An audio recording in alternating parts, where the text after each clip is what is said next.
BBG Amaravati ventures లో Mahashivratri bumper offer 15 రోజుల్లో full payment చేస్తే plot registration free. For more details contact 04069034444.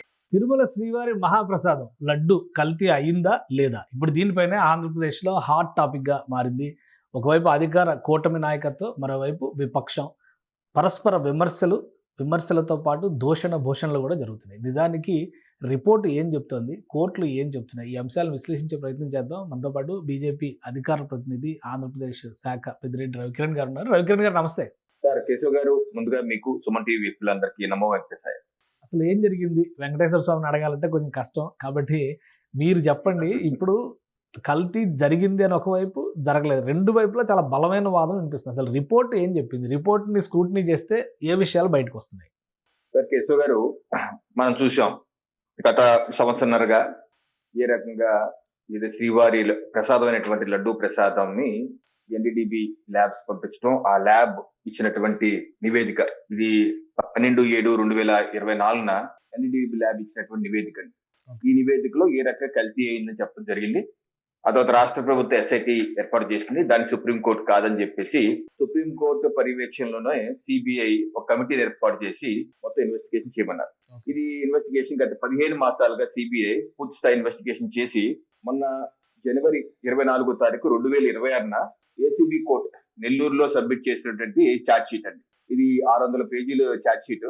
దీనిలో executive summary, ఈ వాళ్ళ యొక్క ఏసీబీ ఏదైతే సిబిఐ రిపోర్ట్ లో ఉందో, ఈ రిపోర్ట్ లో కేశవ్ గారు దీనిలో స్పష్టంగా చెప్తుంది ఏంటంటే, key evidences findings substance synthetic ghee which has 0% milk fat.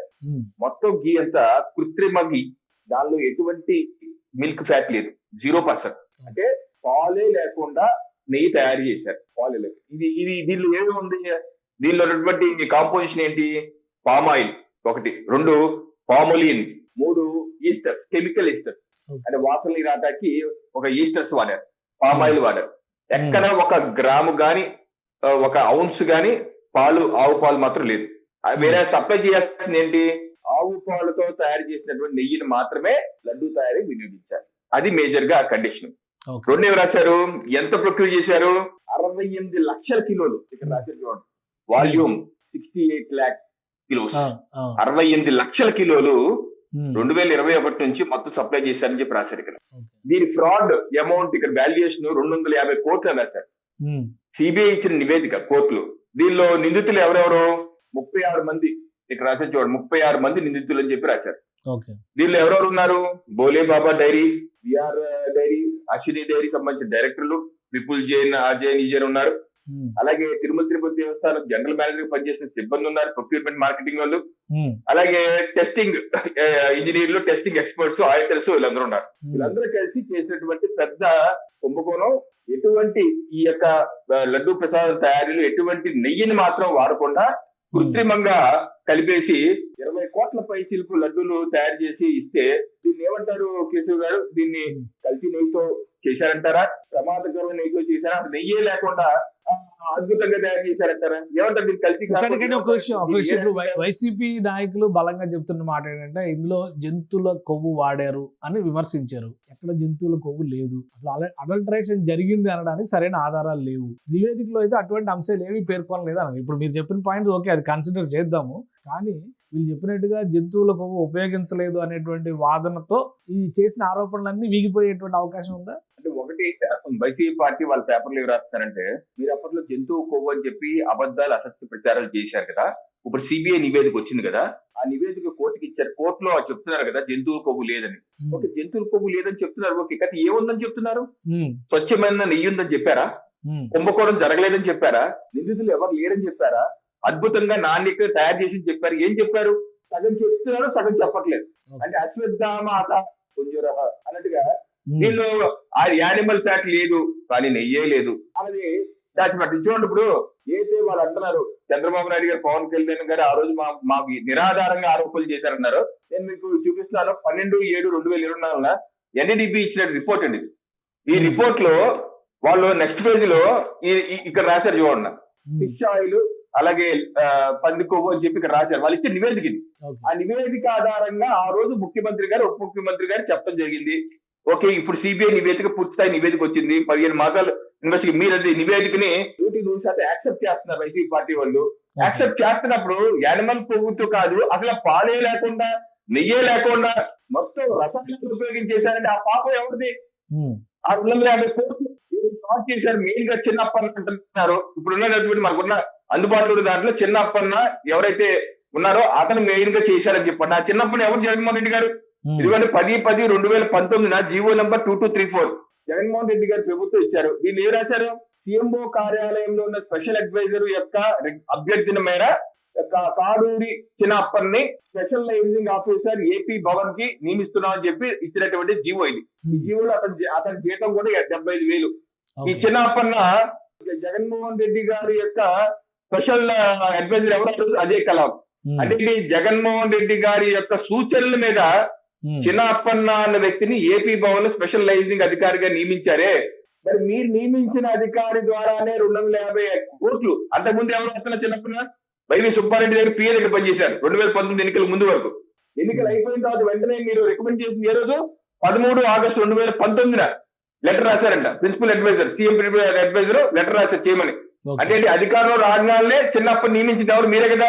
మరి మీ యొక్క చిన్నప్పటి నుంచి 250 కోట్లు ఫ్రాడ్ జరిగింది, అక్కడ నిజేయలేదు, మొత్తం రసాయనాలు వాడారంటే మీరు హిందువులకి, రాష్ట్ర ప్రజలకి, ప్రపంచవ్యాప్తంగా హిందువులకి క్షమాపణ చెప్పి తప్పును కానీ చిన్నప్పన్న జీతం ఆయనకి ఇచ్చింది అంతా వేమిరెడ్డి ప్రభాకర్ రెడ్డి గారి పైకి మళ్లించారు. అసలు ఎస్వి సుబ్బారెడ్డి గారికి సంబంధం లేదు. ఇవన్నీ కూడా రాజకీయ కక్షతో చేస్తున్నటువంటి చర్యలను వైసీపీ ఆరోపిస్తుంది. మీరు చెప్పిన జీవో ఒకవైపు ఉంది, ఆరోపణలు ఇంకోవైపు వస్తున్నాయి. ఎందుకని అలాగా?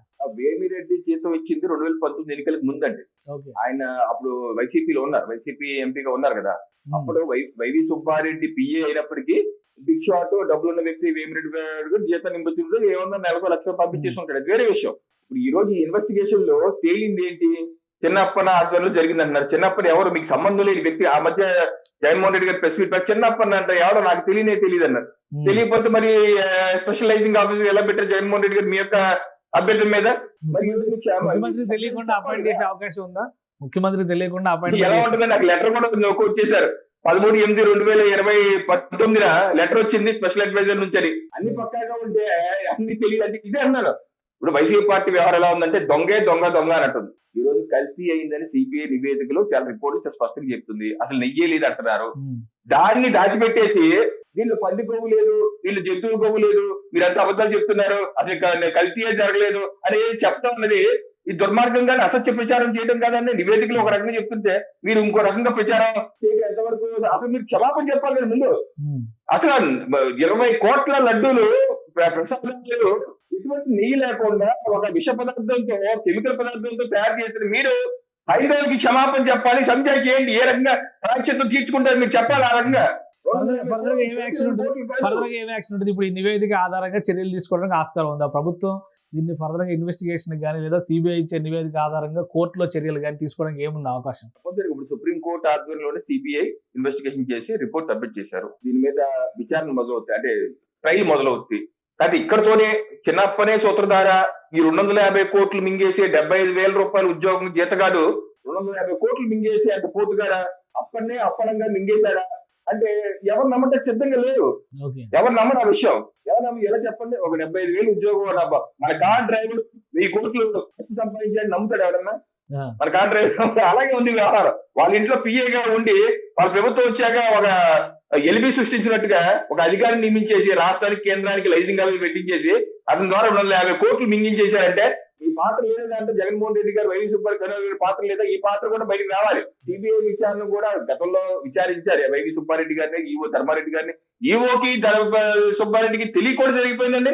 ఇంకోటి, వైవి సుబ్బారెడ్డి గారు ఉన్న హయాంలోనే భక్తులు వెల్లువలుగా ఫిర్యాదు చేశారు. ప్రసాదం యొక్క నాణ్యత పడిపోయింది, దరిద్రంగా ఉందని చేస్తే ఆ రోజు ఆయన ఇన్స్పెక్షన్ చేసి ఆ పదార్థాలని Mysore lab, food NFC lab ఉంది మైసూర్, ఆ ల్యాబ్ కూడా పంపించారు. అప్పుడు కూడా ఉంది ఫిర్యాదులన్నీ. అయితే వైవి సుబ్బారెడ్డి విచారణలు ఏమంటారంటే ఆ రిపోర్ట్ నాకు తీసుకురాలేదు అధికారులు, అంటే న్యాక్ గా తప్పించుకున్నారు. ఆ రిపోర్ట్లు అంటే నా దగ్గర రాలేదు, నాకు చెప్పలేదు, అధికారులు మేనేజ్ చేశారని చెప్తున్నారు. ఏంటంటే ఈ విచారణ ఇక్కడితో కాదు, ఇంకా పూర్తిగా జరగాలి. ఆ 250 కోట్ల ఫ్రాడ్ కేవలం అప్పనంగా తినేశారంటే ఎవరు నమ్మరంటే ఇంకా పూర్తిగా జరగాలి.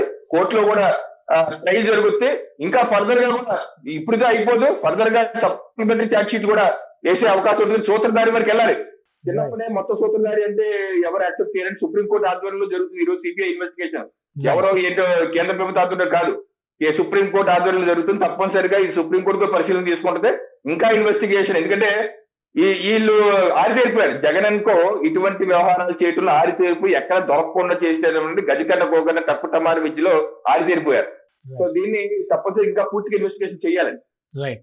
థ్యాంక్ యూ రవికిరణ్ గారు విశ్లేషణ అందించినందుకు. ఇది తిరుమల లడ్డు ప్రసాదం విషయంలో కల్తీ జరిగిన మాట వాస్తవం అనేది తేల్చింది. జంతు కొవ్వు పైన స్పష్టత రాకపోయినా కానీ వైసీపీ తప్పుడు ప్రచారం చేస్తుంది, తప్పించుకునే ప్రయత్నం చేస్తుందని రవికిరణ్ గారు విమర్శిస్తున్నారు. అసలు సూత్రధారులను పట్టుకునే వరకు విచారణ జరగాలి. సుప్రీంకోర్టు ఆధ్వర్యంలో జరుగుతున్నటువంటి విచారణ కాబట్టి ఖచ్చితంగా నిజానిజాలు బయటకు వస్తాయని ఆయన ధీమా వ్యక్తం చేస్తున్నారు. ఇది స్పెషల్ డిస్కషన్. Keep watching.